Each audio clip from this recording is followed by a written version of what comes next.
Did I do that? No, it was a dog. A dog over there. Welcome back. We got a great show coming. Got a apology tour coming. Yeah, we've got some fun stuff today. This is episode 25 of the Slide In Podcast. I'm Braeden Anderson. This is Kelly Gallup. If you guys are this far in, you probably know that already. We've kind of done a lot since we last filmed a podcast. Tons. Yeah, a couple episodes with Howard where we were fishing. We went out to a secret river. Yeah. Hardly anybody knows about that one. Nobody knows about that. That was a fun trip. My head still hurts a little bit, but I'm getting better. Yes. So we're going to start off today with a special early episode edition of What's Kelly Pissed Off About?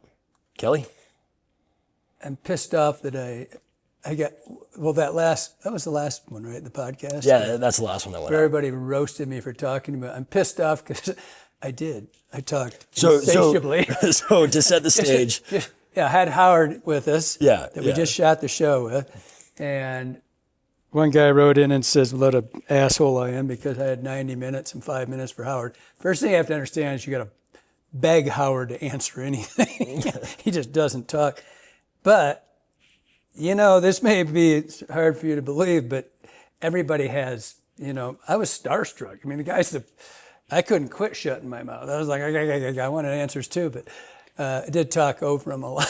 I didn't talk over him, he just doesn't talk. Yeah. He just... Well, and he said, like he said in his comment, he'd just gotten off a plane, was jet lagged. Right. He said he was starstruck, and I think what you guys didn't see in that episode is I cut it right at the beginning.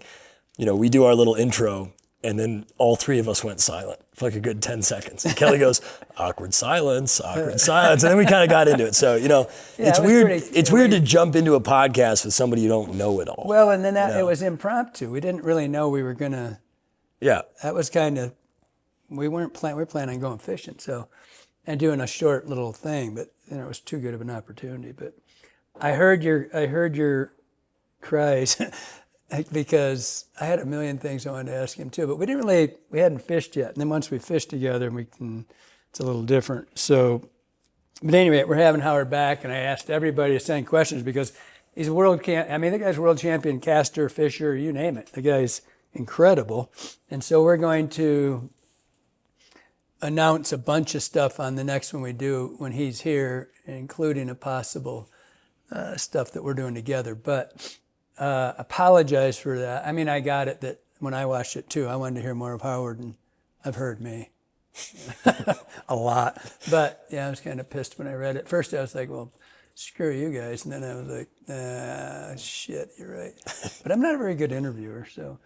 No, I mean, when we were not my deal. We talked about doing this podcast for a long time before we started it. 8 years. Yeah, and the entire time, Kelly's like, what are we going to talk about? I'm like, well, I think we're going to ask one question and roll for an hour. I think we can make it work. And then, are we going to interview people? Well, probably not that much. I mean, no. So we'll iron that out and figure it out. Our sound equipment's not great for that either, so I apologize for a little bit of an echo.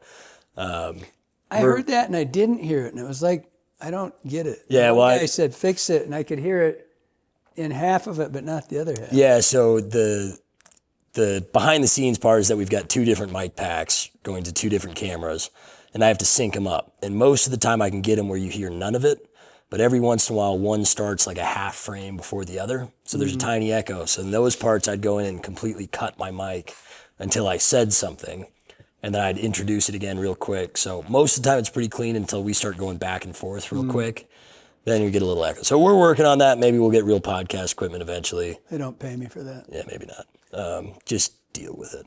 I'm in the squeaky chair today. You can deal with that too. I'll try to sit still. I don't sit still. I just did the longest 5 seconds in history. That was pretty good. Yeah. And I'm going to touch something. I was watching the one where I think it was two podcasts ago, where you're like, I'm going to sit still today. I'm taking this out. I'm not going to have anything in front of me so I can't fidget. And immediately you just start grabbing shit from anywhere else. So start doing this and then start fixing my vodkas. Yeah. My buddy Billy Robinson always, for those of you who don't know, I have an adult autistic son, and my ex-wife Penny would always say to me, because Billy Robinson was always doing it when we were in school. he would move like, I don't like things sitting crooked, right? And I don't really know I'm doing it. And Billy would when we were in the cafeteria, and he'd look at me and he'd move one of my things, right? But I'm not really looking at the foot, and all of a sudden I'd go like this, and he goes, "See, I told you, he's a freak. He's a freak." I'm like, "What a dick! Why did you do that?" Well, so I remember you doing that to Matt when we first showed up. Yeah, moving his shit. Yeah. All the books on the front table, he's always aligning them, and Kelly I would had go that same thing. That's why I can't stand this mess him tool up. rack thing over here. It's like chaos. I was guiding a guy one time, and he's going down the river, and we're on the Manistee. We're just above Guitar Jack's place, and there was just a bunch of deadfall. We had a windstorm or something. Shit's everywhere. Trees are all over the place. But it's a jack pine forest, and a lot of hardwoods around it. And the guy's looking at it. He almost starts shaking. He goes, "Oh, I just can't. That drives me crazy." I said, "What?" Looking up in the woods, like I thought maybe there's somebody's trailer or something back there. He goes, "That chaos. If I owned that lot, I'd have to clear cut it." I go, "I'm not that bad." It is a forest, mister. But yeah, there was, I've always been that guy. Oh, so we got a dog laying on the tripod. Let me make sure nothing moved. Dudley. He didn't move. No, he rocked the camera. Let's see. He should be tired. I took him on Mel and I went on a long walk. Dudley, if But you he could did move just flush- a little, buddy. Yeah, whatever. All right. he's Dudley not did moving. get the only two birds up. Not that expensive bird dog. He was not far behind, but Dudley went in hot, hell, and got the two huns. All right. Well, we'll throw the dog interruption up in front of that. But job. all right. Well, we did what's Kelly pissed off about, and let's jump into some other questions. So this comment comes from No Photo Mojo on YouTube. He says, "Kelly Gallup, you made up a new word in that last podcast. What a surprise. What the hell does dissimulate mean? Did you mean disseminate? Gotta Yes. bust your chops. Talk Yes. all you want. Yes. Talk all you want. Make up more new words. I still won't stop watching, listening. Look forward to Tuesdays." So, No Photo Mojo. You're wrong. I Googled it. Dissimulate's a real word. But And whatever it is. You used it in context. It I was- thought I did, but Yeah. I'll take if he said I didn't. I said, "Great, I'll fix it." so, yeah. I have a brother who's rather intelligent. He's a doc, and he's got some 170 something IQ. And I did a church thing with him once, and he was running this men's group, and he's, and then I've got two brothers who are super smart. I come along. It's like watching twins when the doctor says to Danny and Arnold, he says to Arnold, "Oh, you got everything that is perfect and wonderful." He looks at Danny, he goes, "You got all the crap." Well, that was me. Both my older brothers super smart. But I'm sitting there, and the first time in my life, I look, I'm a terrible I never read. I think that's why. I didn't read a book until I was 50. Now I'm like insatiable. I've read hundreds and hundreds. It's all I do. But I think that's why I was a shitty speller. But I was smart enough sitting there, and I'm looking up, and my brother's got the whiteboard, and he's writing all over, and I go, "Oh." He looks at me, and he's like, "What?" I said, "You spelled Christian wrong." It's the highlight of my life. That's great. And it's the only time I absolutely knew it was right. All these stupid rules before you accept it after say, "Oh, that bullshit," except for 100 times, right? Drive a person crazy. But you're right. If I'd said it wrong, go ahead, correct me. No, I think you were right. I don't know. I think it is. Agree to but disagree. We'll see. Okay, so By now the way, I let's- love when you guys roast me. I think it's hilarious. yeah, it's good fun. All the guys in the shop, we love it too. They're fun. Oh, did I tell you the Muskie Fool guys got back to me? No, Oh, really cool. Bam Bam. Remember I said there's a guy with the two person? yeah, I can't remember his name. Yeah. Yeah, and they're like, we're going to go back and we might go back and do a show with them. That'd be cool. But I'm going to do their podcast. Nice. And I'm going to roast flies with them and shit. Nice. That'll That'd be be a fun. blast. Yeah. Those guys are cool. If you guys haven't watched it. Did you see some guy with the name Feather Flicker Media commented on the YouTube channel saying that the Muskie Fool guys owe you a bunch of money for mentioning them, and their views on their podcast doubled or something. I hope it doubled them. Yeah. That'd be No, they great. seem like cool dudes. He's got a feather flicker. That's his thing. No, that's Chris. Oh, Yeah, it's Chris who commented that. But yeah. because that was that guy in what's his name, Shep or something like that. When I did that round table with the 7 bass pros and me, and this was like 20 years ago, and he'd go around the room, and they're all, because he knew that somehow that a lot of what I did was off bass. Somewhere he'd heard me or read it, and so they brought us. It was for the ISC show, and every time they'd ask me a question, he'd go, "What do you think, feather flicker?" I should have made a flash for it, but yeah, Shep or something. It was in San Diego. All right, so let's do another question. This is from Wayway872 on YouTube. Which, by the way, guys, leave your comments, like, subscribe, all that good stuff. Buy stuff from our online store. How about tell a friend? I don't think I've done that one yet. Go tell somebody who likes fishing about our podcast. Views and stuff really help us do this. So this question comes from Wayway872. He says, Kelly, please make a vid on knots. There's so much clickbait about which is strongest, but would also love to hear your opinion on what knots to use, when and where. And then Mike Lewis followed up saying, would love to see this from him. I've noticed in some videos he briefly mentions knots on occasion, and they seem unconventional. It'd be cool to see him actually show them and explain.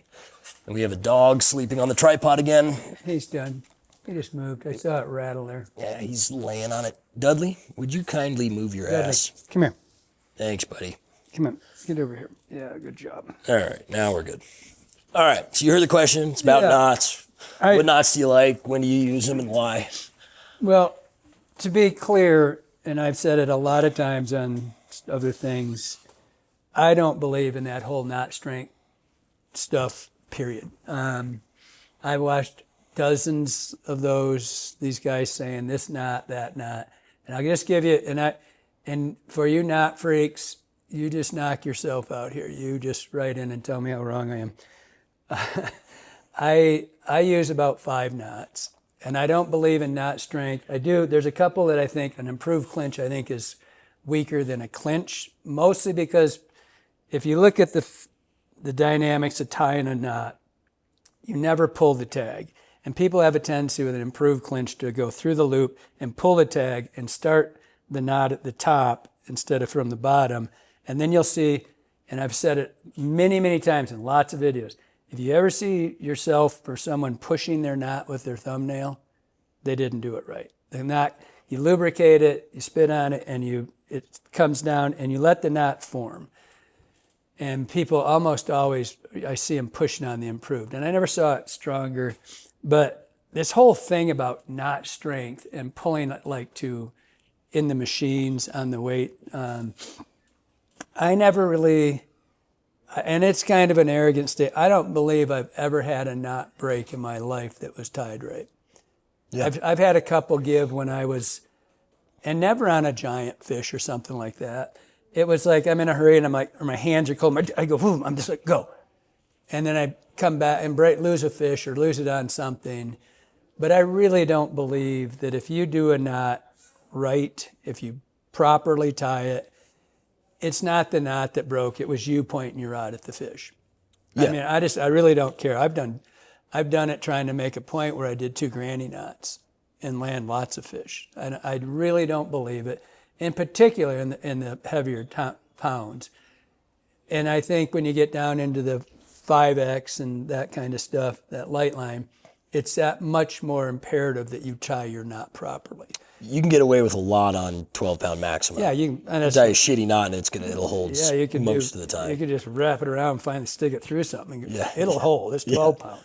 Your rod won't hold 12 pounds if you didn't know. And I mean, most people when they're fighting fish, they point their rod and it goes down and they just snap it. It's their fault.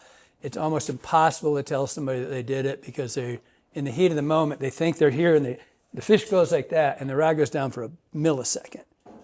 You know, and it's like... You lose all your shock absorption in the rod, all your flags. Usually cinched up. I mean, I watched it thousands of times, particularly steelhead and salmon. It's because the rod moves so big on them, right? And they usually have too much drag, and that's what thumbs their rod like this, and they get it, and they're down, and they break. And it's very quickly, but I don't remember the last time I broke a fish off. And so, but anyway, I'll just tell you that the basic knots that I use. I mean, first and foremost, I think you should either do an Albright or a nail knot. Nail knot, But today's world, almost everybody runs loops on their lines. And so you really don't need to know how to do that, given you want to do it. So I think the only caveat there, like I was talking to Jake about this the other day, and he said, after needing to do a nail knot a couple of times and not having one, he said, I finally became a man and put a nail knot tool on my lanyard. Yeah. Because when you need it, essentially when you need it, like I needed one up in Alaska last year, I broke off, I hooked some kind of metal in the river I was in, and I broke off the loop on the end of my fly line. That's when you need a nail knot. And when you need one, you need one. You can do a nail knot. And by the way, I don't think there's a knot in the world you shouldn't be able to tie in less than 20 seconds. No. I mean, you should, if you can't, because it's imperative while you're fishing that you're not aggravated by tying a knot. You watch people freak out because they lose their shit. I went up where we filmed with Howard. I went up the other day, a couple days ago, and it was on fire. I mean, you can't have better fishing than that. Every other cast, every third maybe you get a fish on. But I was getting a ton of these, 8 to 12 inch 2-year-olds. And they're the ones that do that psych. And I was drop shot. Yeah. I did 3 complete rigs where the thing just went crazy. I was trying to hold them right out of the water. I just couldn't get them out quick. And that it just wraps up on you. And it looked like you put it in a drill. Right? And I just went right up to my 3X, cut it off, whole new rig, right? So I've got a blood knot coming down. I've got another blood knot for my stopper. I got a perfection loop going to that one. I go down to my next one. I got my fly. I got another one. I got to tie around that line to go back to drop my drop shot. Done. 2.5 minutes. 2 minutes maybe. I'm done. I'm back fishing. But it can't bother you, especially if you're going to do that style of fishing. You have to have confidence. And even if you're just like, I've heard a lot of people tell me, I just didn't want to change. It takes me too long to tie a knot. Oh my God. If you can't. You better go practice. You need to practice. The first time, my first knee I blew out, I did I was elevated, right? I had a reconstruction on it. I burned a 10,000 spool yards. I bought these super cheap things at the tackle shop, just enormous thing of 10 pound. And all I did is sit there, and just, I'd already been guiding 20 years. Right. I just did a practice. But anyway, you need to know a nail, and you should be able to do a nail knot with a pair of hemos. It's really not that hard. Let's clarify real quick too. We're talking trout world. We're not talking saltwater. If I was in saltwater, I'm an Albright guy. But then you get into you get into your Bimini's, you get into much more complicated knots, and the saltwater guys are gonna call us out on that. I don't know very many guys who run Bimini's for much in the salt. I mean, surely you're not going to do that for anything. Maybe tarpon, but I mean the sail, all the billfish, all that stuff, the big water, they all do it. Yeah. But if I'm going out on a freaking big water boat, I sure as shit hope somebody's tying that for me. Somebody else I'm not paying to be out there to show up and do it. No. I love it. Bimini's are it's a fun knot, but it's really, no. I mean, if you're going hunting big game, you should know how to tie these knots already, or find someone else that's. Well, the guide better know how. But anyway, but I really think it's important. An Albright's another really useful knot, but I don't do them that often. But it's useful. It's easy to learn to tie. But you should know how to do a nail knot. I like the tool. I like that little fly right tool, I think it is. Can't remember what it's called. It's been around for 100 years. Yeah. And you just, you put your knot on it, run your fly line, pull it off, and it's done. I mean, you can do one in 10 seconds. I think another good one to know is if you don't have the tool is how to do that with folding your fly line over. And that's an Albright.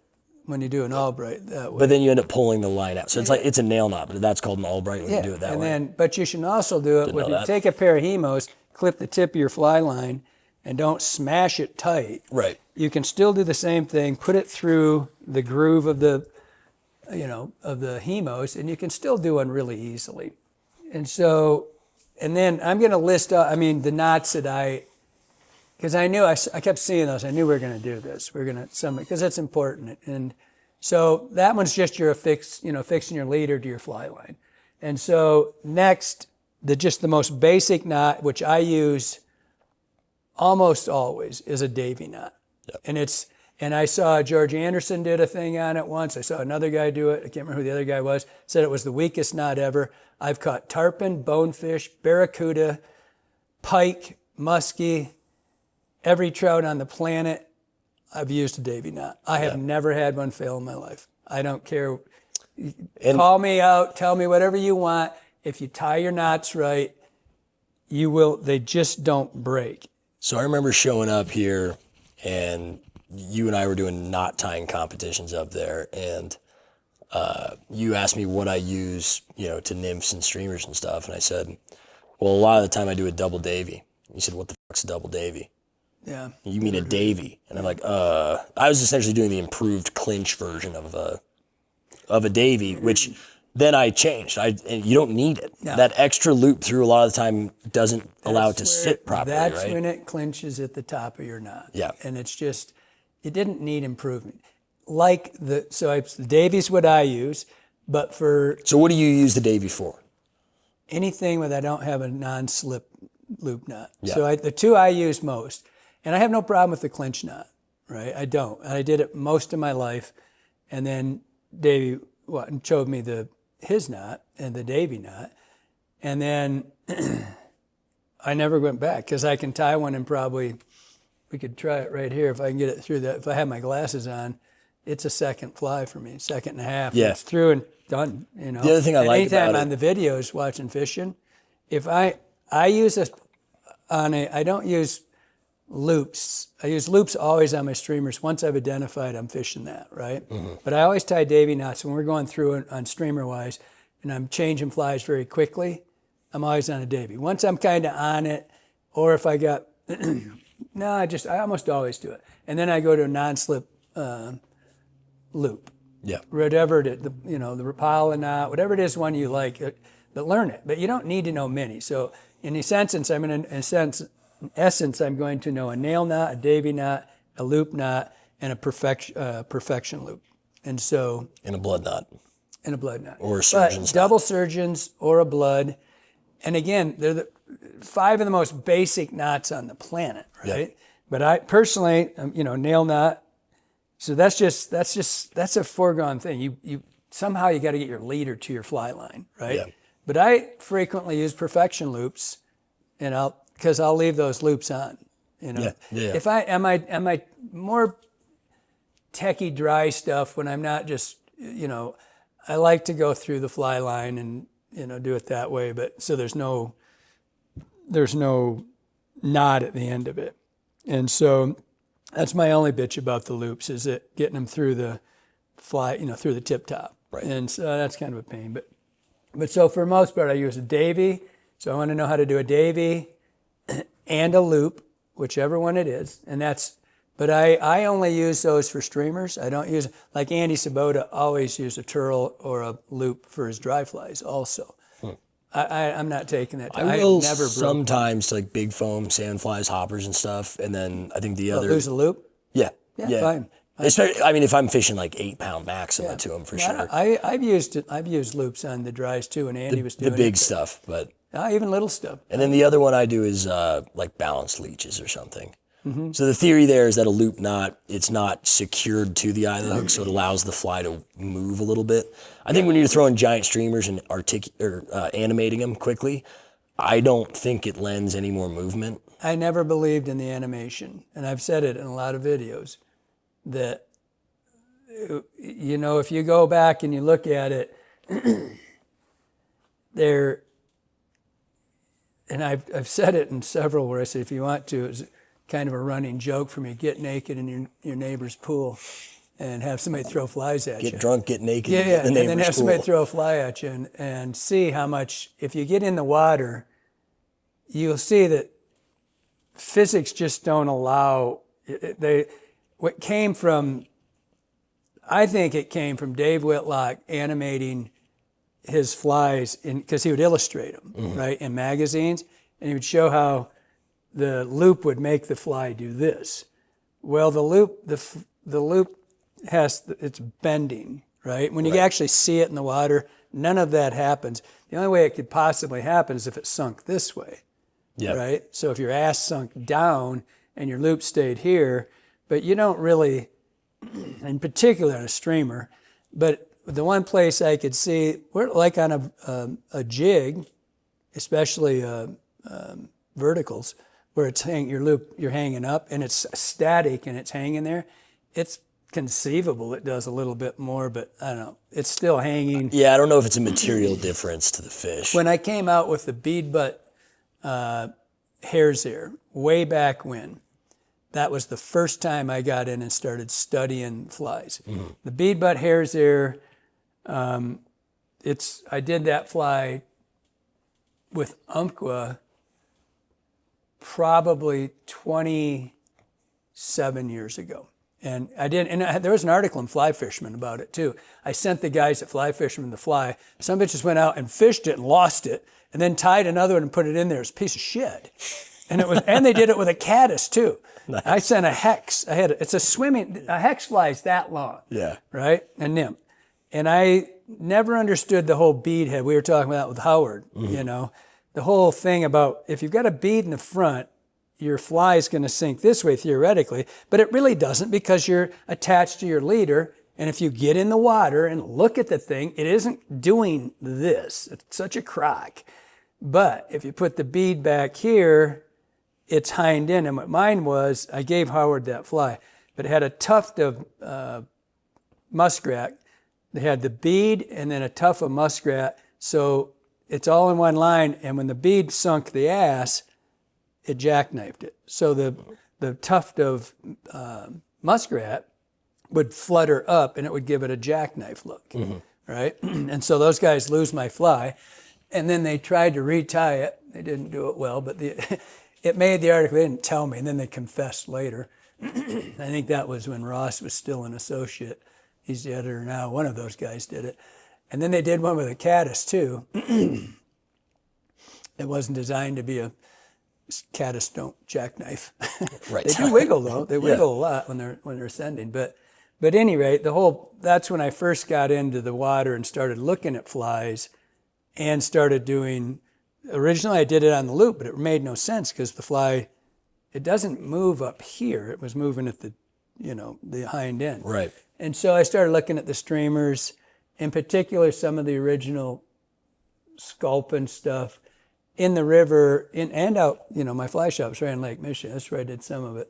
I couldn't see it doesn't do anything. Yeah. And so I didn't find it real. But it's the knot you're comfortable with. To think that, that knot strength, like it really is going to go full strength. One thing, it's impossible to have them do that, but it's so irrelevant to trout fishing in general. And I mean trophy trout fishing too. There's somebody right now who's on their keyboard just flipping their shit out about, how stupid I am. But I just say that if you've got a nail, a Davy, I wrote them down, a Davy or a clinch, whichever one you like. I like Davies, they're cleaner.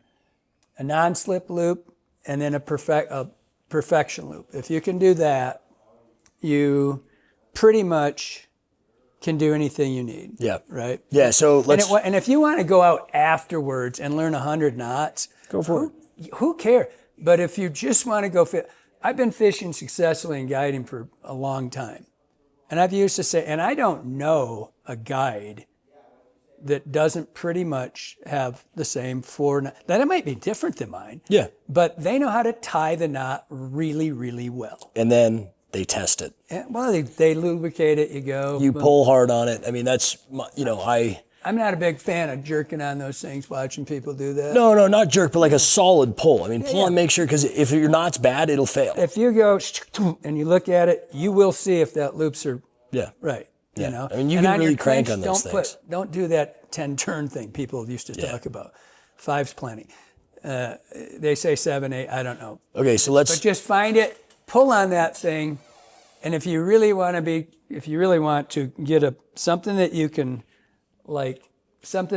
wrap around your hand and put your hook through it so you don't jerk it through your hand. I watch a lot of people do that. Right. And just pull that thing and see if you have any pressure. The loops on your hemos are great. Whatever. Yeah. It doesn't matter. Anything, but don't think that's what, extra turns doesn't equate to extra strength. Yes. Yeah. So, and then I think another point, depending on the actual gauge of the tippet I'm using, the number of turns I do changes. On my blood knots is where I'm typically doing that style of knot. And so when I'm doing 20 to 12, I do 3 turns Yeah. on my blood knots. And then if I'm doing, whatever, 3x to 4x, I'll do 5. Yeah. So the think thinner I the just- tippet, the more turns, but you're never doing 10. No, well, I don't know I never know if people think that's 5 on each end or whatever. I really don't. I just, Yeah. and whatever it is, it is. But I have never, that's not true. I have had knots break, and I've had a couple break, but they've always been cold rush. Cold, hands are cold, rain and rushing. It's like, oh shit, I just had a big eat or I just saw something and I got crazy and just went fast. it didn't really check. Yep. Right? But I never had one like on the fish break. Right. No, I mean, always we been filmed later. It's how many like- times together? Yeah. I've never seen Kelly break off a fish. I've seen Kelly break hooks when he hooks rocks and has to Or straighten pull the on hook it. on a fish. Yeah, or- straighten them out. Yeah. I mean, Something's got to give. I mean, Yeah. I've had the fly line give. right. Yeah. Just Yeah, the loop blows out or whatever. something. Yeah. It's just, I mean, but you're static now. You're like pulling the boat backwards, right? Right. But I just really believe if you figure out 4 knots, 3 really. Let's then you're clarify gonna the be fine. uses for these knots, right? So nail knot is going to be a fly line to a leader, typically. A blood knot, the other option is or a perfection loop. So a perfection loop just makes a loop, and then you loop to loop your fly. Yeah, if you're gonna loop to 'Cause loop, yeah. So you've got your line, your leaders all come with one already in them. But for whatever reason, you want to shorten your butt side, whatever it is, or you want to put a permanent butt on and then add, whatever, however. That's how you do yeah. it. So Perfection. from a fly line to a leader, you have a nail knot or a perfection loop, Right. and then leader to tippet, whatever I'm you're a doing. blood knot guy. I likewise do blood knots. Your other options are double surgeons. Mm-hmm. Some people do triple surgeons. I used to tie that knot, but I failed it at a high rate. I think it's same as the clinch overdoing it and the improve. Yeah. I watched the knot not form well. Right. I've never seen a double surgeons ever fail because it was the knot. So that's a knot I don't tie well. Hmm? I used to do it, but I failed it a lot, so I learned the blood knot. And my percentage of making a proper knot's way higher on a. I had to learn the double surgeons when I was in my 40s. So I've been doing blood since I was 10. Blood knots work pretty well. Yeah. I just And stuck for those with who it don't know, blood knot's literally just 2 clinch knots together. They just do pretty that. much, Yeah. I mean, And so tying it, there's some hand gymnastics in there, but you'll figure it out. you figure, and when you get used to it, you'll do really short turns. That's one thing. When you first do it, and then on your backside's one that gets everybody. When you lose small turns, it just goes around. But Yeah. everybody's got. We'll do, and there are so many tutorials on knots. If you look, we're shooting live, so there's people in here if you can hear them. If you listen, if you watch those tutorials, they have them now. They're in 3D. Yeah, they're incredible. I mean, there's people who have hands in them now. Yeah. There's just, it's, Well, they've got the line you can actually see. yeah. I mean, we could try to do one of those, but there are already so many great ones out there. And you can't Just do, go watch them. There's They'll no better than way what we're you doing. can do one better than those guys are doing. no, they're great. There'll be 20 for every knot. So you're connecting your leader to your leader. Leader to tippet. Yep. With either a blood or a clinch. I mean, a blood or a double surgeons. And then to the hook, I'm a Davy knot almost exclusively when I'm doing dry flies, wet flies, nymphs, smaller streamers. When I'm on my bigger flies, I use non-slip. Usually it's a Rapala knot, I think. Or Yeah, there's there's a two non-slip different- mono loop non-slip knot, mono loops what I use. and then Rapala. You actually tie yours a little different than I do mine, but guess Mine's what? better. They both work. I don't know what I do. But again, when you do the non-slip, when you look at the loop, just make sure it comes out the same line. You'll see when you look at the illustrations. Yeah. But I have never had one of those break. I don't care. They just don't break. And again, most of the time that's 8 to 12 pound tests and you just aren't going to break that stuff. But if you, whatever it is, get comfortable. We could call Richie Strolis or we could call Chad Johnson or whoever. and say what not to use. They may have a different one, but I guarantee you they've never had it break either. Right. It's just not something in the fishing. Once you've fished a while, it's just not, to me, I find it very almost comical that there's so much shit about this. Because I can assure you, when I go to the river, the last thing I think about is my knot strength. Yeah. I've been doing this all my life. If I call Walt Grau, he's going to have one. If I call Russ Madden, he's going to have. But you know what? The last thing on their life is that, oh, my knot's going to break. Yeah. Yeah. No, it's Ever. Never. We don't even, and I've never seen two pros ask each other what knot they use. They don't give a shit.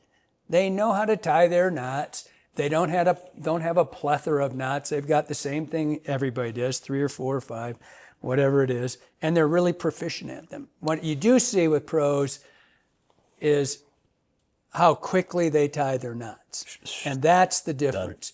When it's rote, when it is just like no different than going, scratching my head, don't have to think about it. When a knot you've tied it. second nature. Yeah. Yeah. And it's like anything else. You have to practice. If you're only I bitch about this in fly tying all the time, as I do fishing. Nobody practices fishing, or do they practice fly tying. They go fishing and they tie a fly. But we don't practice just starting our thread, right? Or just this or that. And we don't practice knots. Therefore, it's not rote. It doesn't just come second nature. You don't just go, you sit there and you go, what do you say, 3 turns or 5 turns? What, Right. That's what it is. So you got to practice the damn thing. So And I hopefully did you don't that. do it how I did. Don't break your leg and have to Right. sit in a CPM machine for 3 weeks going, hey. I See the did it piles I sitting in Zoom meetings. When I was working, I was just not paying attention and doing knots. And last year, one of my best friends in the world, Jack, who's actually going to be here tonight, but we were out fishing and I blew up a couple of his blood knots. I'm like, you're not tying them right. You need to figure this out because we don't want to lose the one on it, right? And he's got a Zoom meeting the next day. Well, he walks into my room and just throws this ball at me. And it was like a 6-foot loop, a daisy chain of blood knots. Nice. And went, yeah, I figured Now it you know out. how to do it. And it took him an hour. Yeah. Chuck, what's a spool of Maxima go for? No, $6. bones. Yeah, 6 bones.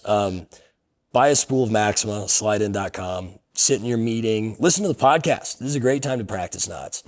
Just tie knots, figure it out so you're comfortable. And I think Use the 8 biggest pound part Maxima. of what you said to me Or is go to Kmart and buy the cheapest thing there is. Yeah, buy what I did. literally I bought whatever. a 10,000 yard spool. Yeah. I think the most important thing that you said there is when you're comfortable with your knots, then you're not hesitant to change flies when something's not working. Because we hear that all the time. I didn't want to change, it just takes so long to re-rig. Well, that's something you can control. You can't control whether or not the fish eat, but you can control changing your flies and how long it takes you to re-rig. For those of you that watched the one with Howard, one of the things I like it's kind of like getting in the ring with somebody when you start your posturing, and you're kind of. And when Howard and I went fishing, we were posturing.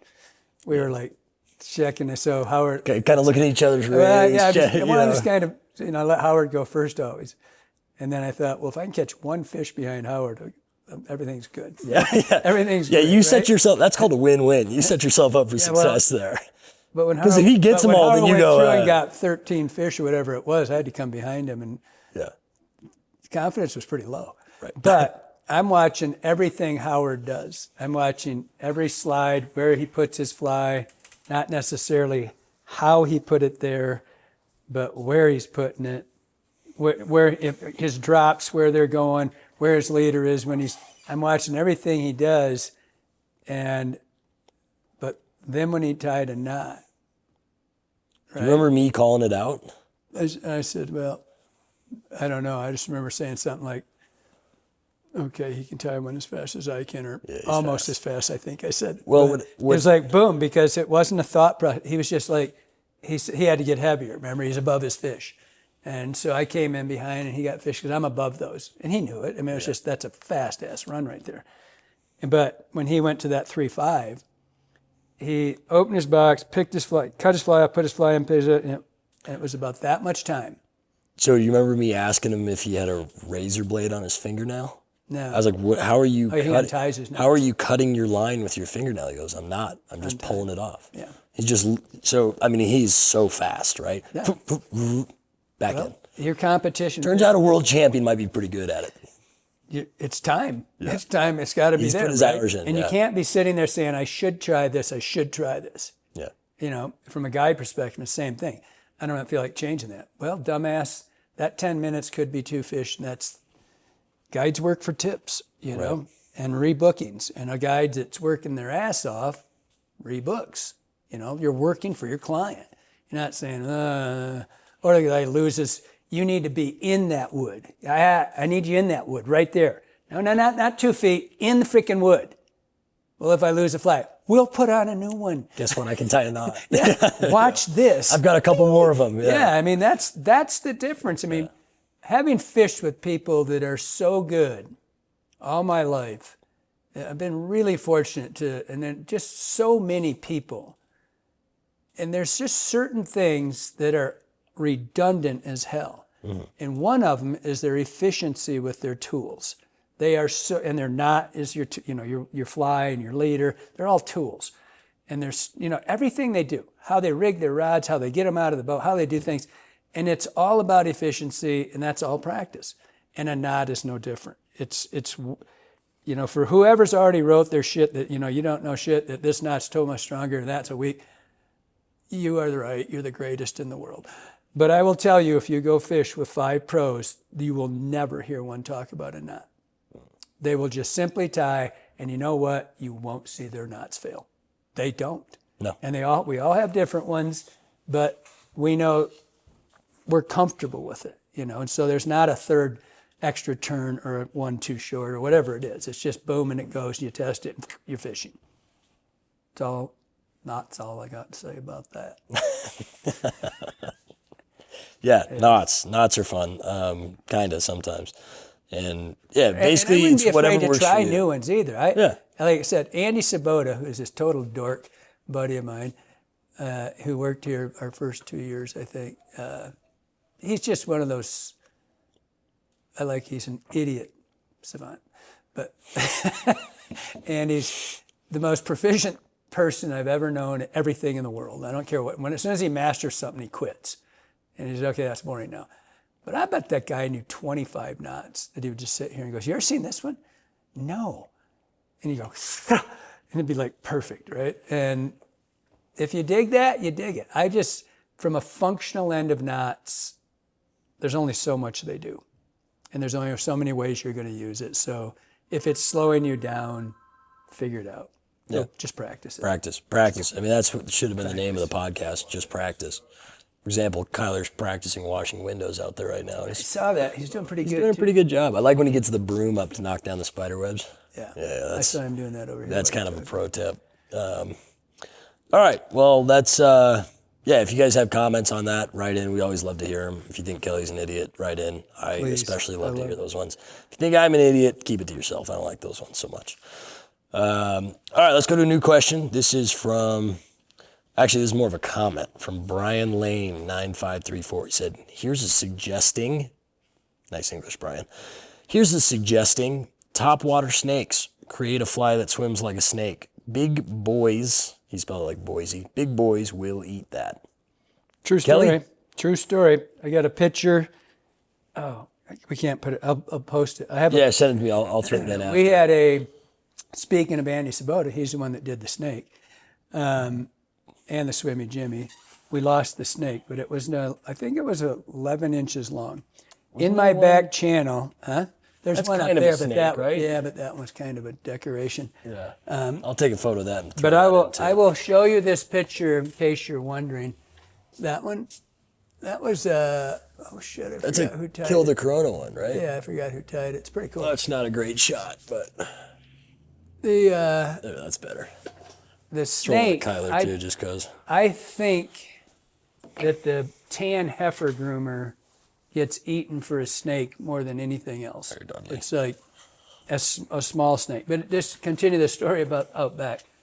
We were out back one day, and I've seen it twice. Both same fish mine, and it was about 7 days, 5, 6, 7 days apart. I've seen this happen twice by the same fish in the back channel about a week apart. And this fish was huge. It was a 25er. And he came in, which is not real common to come in the same spot, but he was there a week apart. And the first time I saw him, I had Andy Sabota, and we saw him out there, and I got him on the other side, and he's going to nymph this fish up because we pretty much looks like he's nymphing in the pool, which is weird, but there was a lot of bugs. And so Andy gets in position. I'm over in the little pump house, and I'm going to take stills. And so then this comes along, and he's sitting there, and all of a sudden this fish just kind of goes and smashes his head down. And I'm like, holy shit, what was that? And then all of a sudden he bolts forward, and he starts rolling. Like if you've ever seen one get hung up in a line where they spin, they're like spinning around in circles, like a gator roll. Yeah. And I'm like, oh, wait a minute. I know he's all messed up. He's already hooked. And I'm looking upstream for the mono, which I'm assuming somebody broke off a bunch of line, right? And he's twisting, and we're talking about water that's this deep, like 2.5 foot deep, maybe 3 at the max. I don't know how I can't see this at that point because it's really gin clear. And he's rolling, he comes to shore, and he's right on shore, and he's rolling. I'm like, holy shit, because I'm totally convinced that he's hooked a heavy line above in a tree, and he's just like rolling. And this freaking snake is this long, comes out of his mouth. For the folks on the podcast, that's what, 2.5, 3 feet? Yeah, 3-footer. Yeah. It's a 3-footer. And it's a big freaking snake. It's a big water snake, right? And the snake comes out and it's rolling, and he's flopping around, chomping all over the place. And Andy doesn't see any of this. He says, what the hell? And I go, you're never going to believe it. The thing had a snake.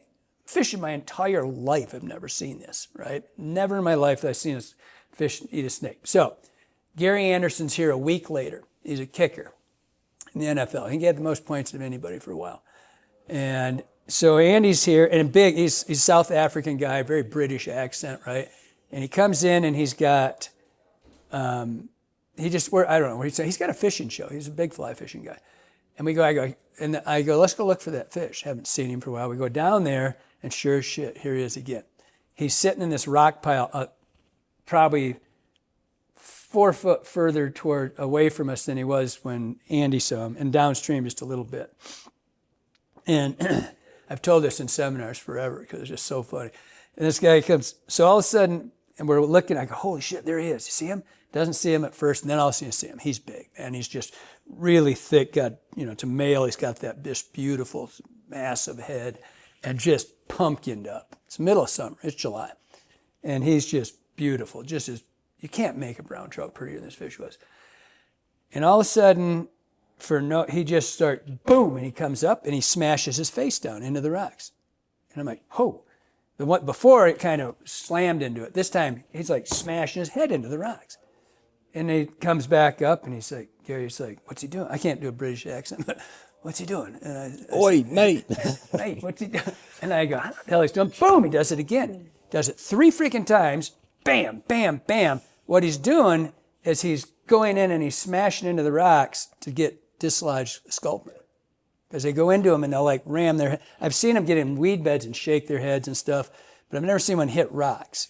And then that's what I assume he's doing, is getting sculpin, because they're rock, the dwellers. Right. And so all of a sudden, this snake, if you've never seen a snake, I've seen it lots since I started watching it, in particular in that back channel. Snakes will come downstream and do the same thing for sculpin.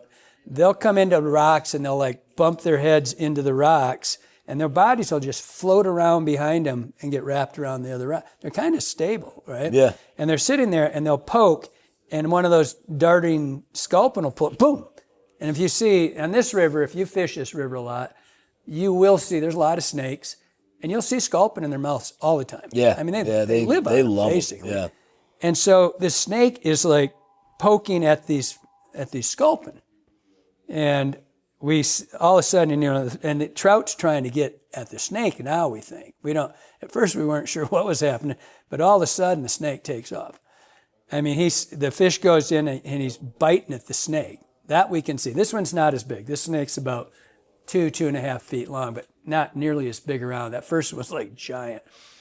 That snake takes off and starts running for shore, and Gary from South Africa where snakes kill you, starts jumping. Plus, he's this athlete, a kicker. He's a little guy, but I swear to you, he's like this. He's got his feet, he's like levitating in air. And he's screaming, he's after the snake, mate. He's after the snake. The snake comes wide open and goes up the bank. And this fish and goes up. And I swear to you, dry docks himself and then rolls back in. Like an orca going after a seal. Just exactly. Yeah. He's just coming and he's just chomping. And Gary, half the time, is trying to do his best Melinda thing where he's like, whoo, levitating over the freaking world. And I don't know if he sees it go or not, but he's like, Jesus, he's after the snake, mate. He's after the snake. And he literally goes on shore and then rolls back in. It's kind of a hill, so he didn't have much to roll back, but he goes back into the water. And so, but at this point, Andy's already, because we saw the one before, ties up a snake like this long. Yeah, Andy's one of the best. He's the guy that invented the swimming Jimmy. He's just, you just don't get better than this cat, right? And he quit because he mastered it. What a dick. But anyway, he ties his snake up, and we went out, we fished that thing a lot. We fished it a lot over those fish because we know those fish are looking for him, and just never got one. We never, and it was, I'll ask him. I think it was 11 or 13 inches long or something like that. I think it was 7 joints. And when you saw it going on the river, it was very snaky, right? What rod is he throwing that thing on? He was, I don't know, probably a 6-weight. We weren't dedicated. What was it made out of? Deer hair, just like that one. Okay, yeah. I mean, exactly. Except Looks it like was it might all push tan, some just like air. the belly of the snake's tan. Yeah, And he did the top olive. He's probably still got it somewhere, but never got one. But I've always thought that my heifer groomer, which is Andy's the one who put the second flank on that made that fly really good. Mm-hmm. That's it. I've said it in another video about him, that when I first met him, he walks up and he's a skinny little prick, and he walks up and he says, "You don't know me from Adam." He says, "But I sure have made a lot of your flies better." I thought, should I donut face this little prick or what? And then that's some confidence or oh my God. something. I don't know. And then I hired him. Yeah. It was at the Chicago show. And so, but he was right. He just had this knack to look at something and go, if you did this, and every time, he's just one of those guys, prick. So, it reminds me of, I don't know if you've seen that movie Ted, where he's the teddy bear, he's like the raunchy teddy bear. No. He goes in, he's trying to get a job at a grocery store, so he goes into the interview and he doesn't really want the job. And the guy goes, "So what makes you qualified for this job?" And he goes, "Fuck you." And the guy goes, "That takes guts. We need guts. You're hired." And he goes, "Fuck." Never saw that. It also kind of reminds me of, I wasn't here for this, but it made me laugh so hard. Kyler, who's up at the front desk right now, he moves into the trailer. Kelly goes over to work on it, opens it up, and you came back here 8 a.m, and you go, "Kyler, your trailer's a fucking mess."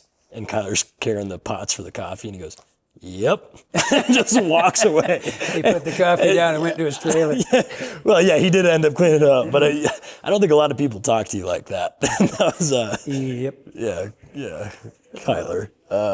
So yeah, the snake thing, the snakes, for me, the heifer groomer, the tan one, we do it in like white, brack, yellow, and tan. And Mickey does it. Mickey. Rudin? Yeah. I think we talked about it once. He did it, and he put green, he did it two-toned in green on top. Oh my God, it's so much better. Really? Yeah, he's so great at So that. he's olive over tan? No, white over. He did the green and white. Oh, version. gotcha. Okay, And yeah. I really think it outfished the pure white one, hands down. But he's another one of those guys. Really good. But anyway, the tan one, I'm certain that's what they have to be eating for, is a snake, because it's like that right color for their bellies. Yeah. And this, oh, by the way, on that story, which I'm going to send this picture, I'm going to show you this picture. Don't let me forget, do not run this without the picture.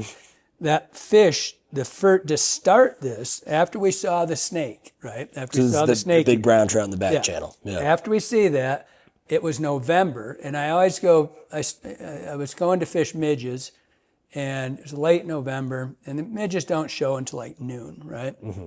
I'm going to go dry fly fish. And it's right behind us here. And so I always go down for like 15 minutes and pop a few of them and then leave. And I get there and there's no dries. And so I just added a piece, put a midge nymph on, larva. But while I was walking down there, I see this snake go by. I see in one's mouth. In a fish's mouth. I see this, and I see it, and I'm looking down, because we're up on that, you're 5-6 feet above the water there. And I see this fish go, because I spooked him. I just walked down to see if there's anything eating it. And I spook it. This is like 11 o'clock in the morning, maybe even 10:30. And he goes bolting by, and it's this little fish. It's like a 16, 17-inch fish, little rainbow. And it's got the snake hanging out of its mouth.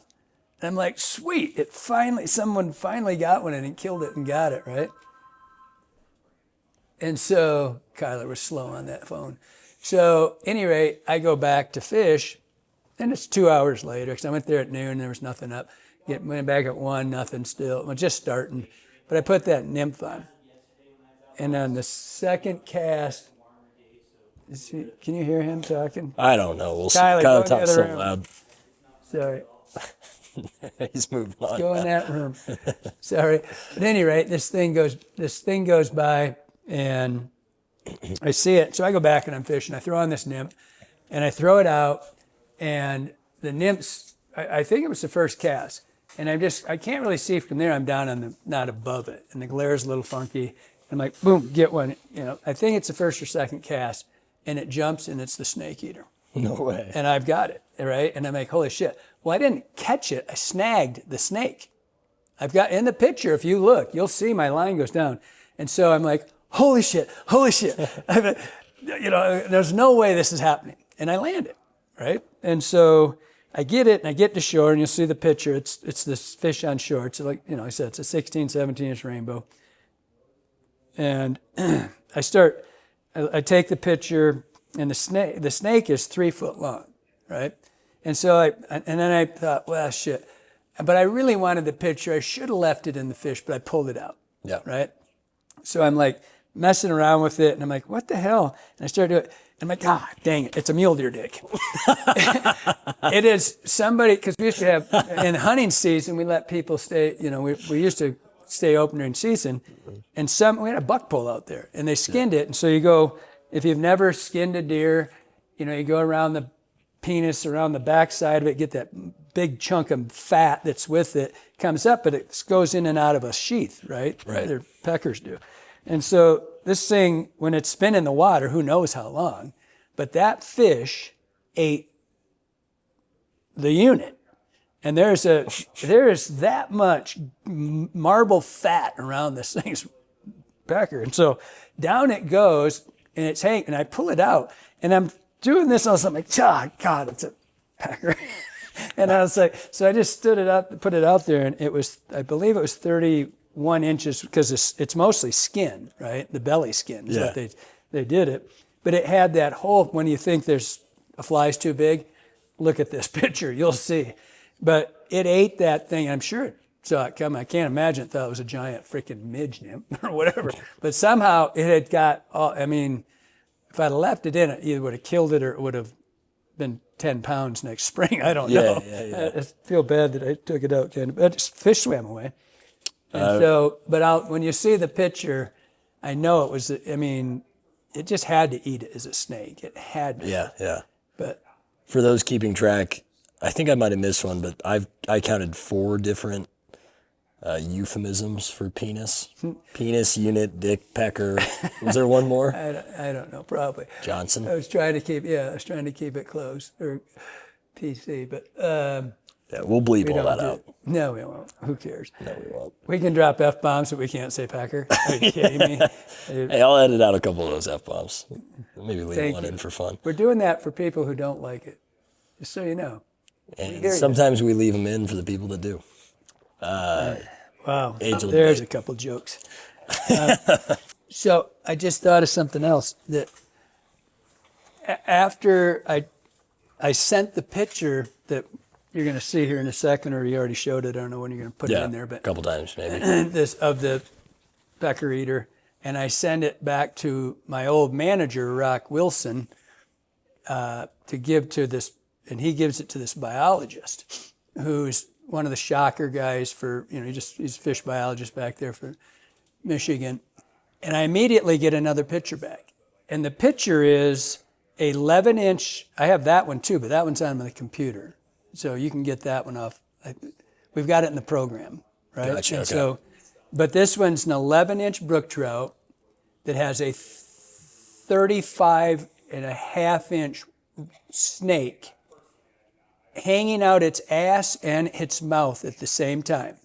And they get them in the shot. And this river I used to fish all the time, it's called the Cedar, and there's about 100, so it's not giving anything away. But at any rate, it's got, I can't remember which way it's which. The head's hanging out the fish, and the tail's hanging out the mouth, out the butt, and the tail's out the mouth. They eat them head first. And his caption was, "Not uncommon at all." I've never seen one in my life. And now in a 3-month window, I've got this shit happening all around me. It was like, are you kidding me? Right? But this one's really graphic, and the fish is fine. And the part hanging out its hind end is completely, it's just like a snake skin. It's decomposed, it's absorbed all you got of that. everything out of it, huh? 3-footer, Jeez. an 11-inch brook trout. They're meat eaters. That's enough.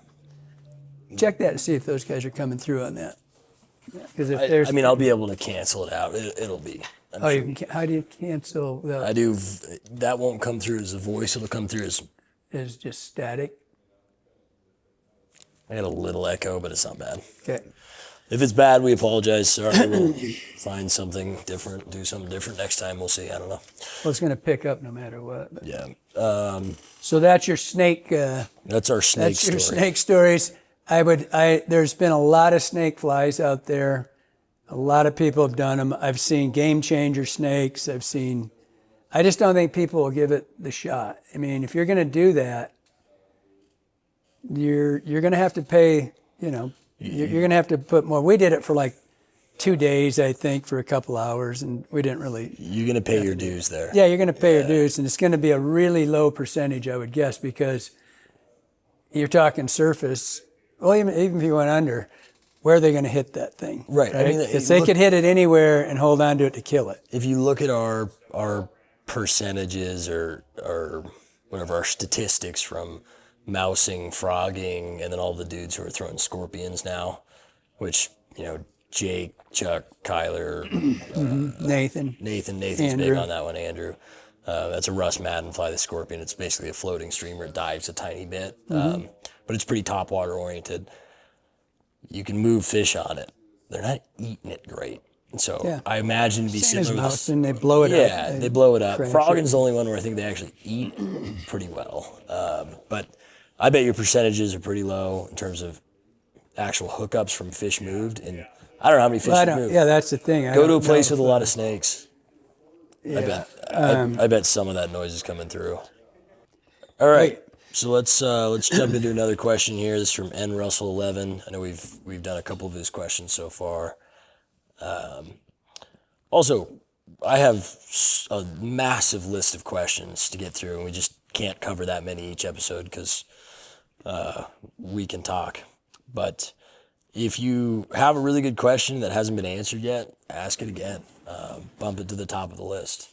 And if it's great, we'll get into it. So this one's from N Russell 11. He says, I'm getting into waterfowl hunting partially as a way to source feathers for tying. Which duck species has the most underrated plumage for fly tying? Northern shoveler, pintail, etc.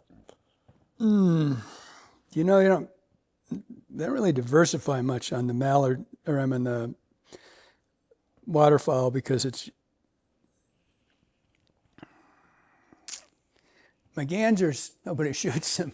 They've got some pretty cool barred stuff that I've used on stuff, but I've never used. I don't really know, because I use a lot. Everybody knows they use wood duck, which I don't. I use a little bit of wood duck. I use a ton of mallard, in particular flank. And if you haven't seen it, how to flank them, I did a video on it. So it's just right where the wing pocket is, and you get the straight feathers. The breast feathers are really not much good for what we do, but the bigger ones are. But gadwalls can be good. Never used a shoveler for anything that I know of, but I'd have to dig a little deeper. Common use is almost all mallard and wood duck, and then, like I said, some gadwall, but most of it's just tailing material, really, and wing sets for, I'm sure I'm missing something for and bronze sets, obviously, for all your steelhead and your all that stuff, all bronze sets on your mallards, but mostly it's mallard, woody, and gadwall, I would say. Groovy. Well, thanks for the question, and Russell. This is more of a comment. This just made me chuckle.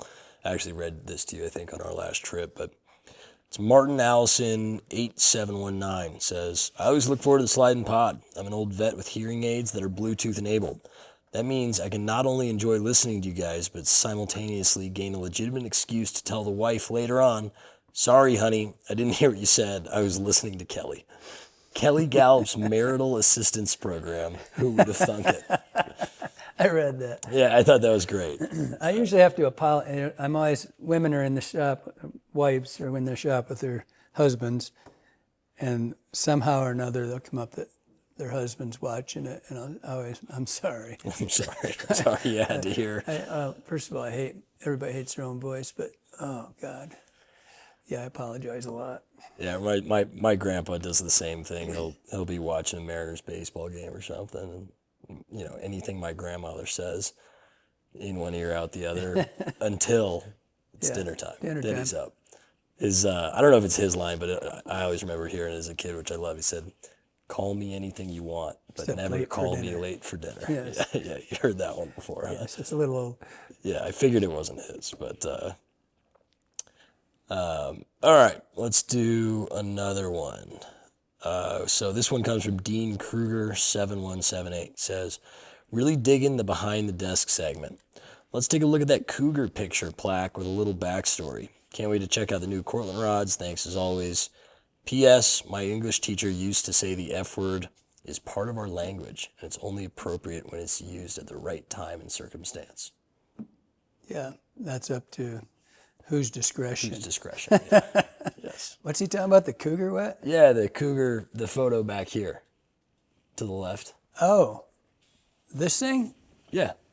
That was So I'll get a close-up for that. It's the Wasatch show I did. They were doing a blindfolded fly tying thing where they did Real quick, so for those who are not watching, if you're just listening, it's a plaque. There's a photo of Kelly blindfolded, and then there's two photos, and then there's a cougar, a zoo cougar at the bottom, the real fly. Yep. And they were doing this thing, and I was speaking there, and they were doing you had 15 minutes to tie a pheasant tail, I think. I said, I don't want to do that. So I'm going to do it. I'm just going to do a cougar. And so I did it, and Kip was with me, Webb, my neighbor, and you can set your stuff out in front of you, but you're blindfolded, right? So you set your stuff out. So it was pretty easy. You set your tail, you set your body, you set this, you set that. But I set my razor blade, because I did the head with a razor blade. Mm-hmm. And while I'm doing it, that piece of shit Kip starts moving my razor blade. And I said, I can hear it. And I go, don't move my blade, you dumbass. I got to have that. I got to find it. So isn't there something about the Hippocratic Oath that a doctor takes? So I'm reaching around, and I tick it and find it and do get it. But then, because I got the whole fly, and the actual fly I tied, and then I went in and just bumped it with the blade and was done in 12 minutes. But I didn't win because it wasn't a pheasant tail. I won the cougar division. What was her name? Which one? So yeah, that's what that was. The other one, which made me chuckle the other day, there's a guy in here who said we asked him if he'd ever fished between the lakes, and he goes, no, but I saw the video of that guy landing the giant fish up there. Bob? We're like, Kelly's got a photo right back here. Right, so he came over and looked at it. If you guys haven't seen the video, go look up Bob Jacklin, Fish of a Lifetime. We have it on the shop computer like once a month.